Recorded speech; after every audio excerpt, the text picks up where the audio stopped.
News of a new crime wave broke this week. A criminal organization admitted that it committed over 5,600 crimes in a year. Violent crimes, drug manufacturing and trafficking, and political corruption. That criminal organization? The FBI. In a story reported by USA Today, licensed criminals, FBI informants authorized to break the law 5,600 times in 1 year.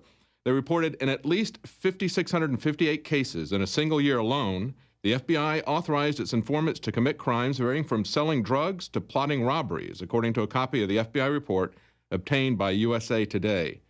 After much redacting by the authorities, the watered-down FBI's 2011 report, obtained under the Freedom of Information Act, has revealed that agents had been authorizing 15 crimes a day on average in order to get the necessary information from their informants.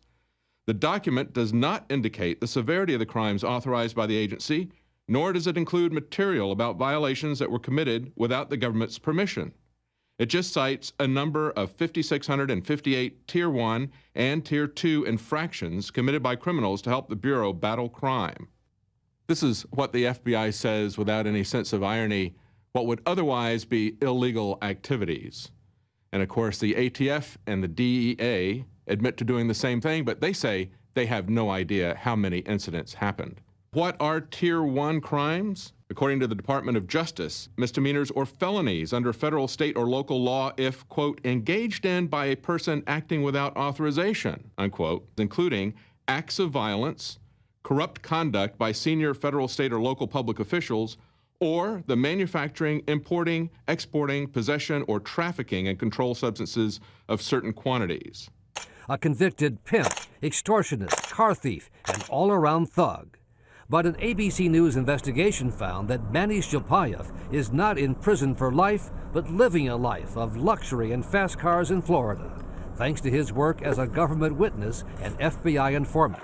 An allegation that Shilpayev's FBI agent handler not only tried to interfere in the murder investigation, but took lavish gifts and cash. The FBI supervisor over this says, it sounds like a lot, but you have to keep that in context. So what is the context? As far as drug trafficking, we know that poppy production in Afghanistan for 3 years in a row has broken previous record productions.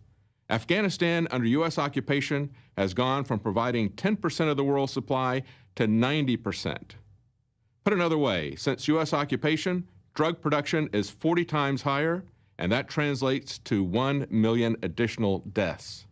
We have these opium fields, and we are tolerating it. We are tolerating the cultivation of the opium. Dilemma it is with the opium trade. And they make so much money off the opium. And just yesterday, news broke that the U.S. Air Force transported 24 tons of cocaine from Costa Rica to Miami with a stop along the way in Nicaragua, just like when Reagan was funding the Contras with cocaine.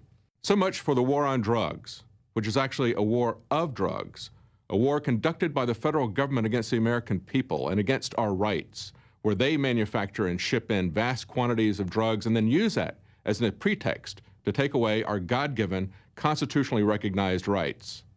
But what about the war on terror? Can the federal government take credit for saving us from a plot of its own creation? It will tell you that the FBI, has foiled about 17 plots to kill Americans during the past 10 years.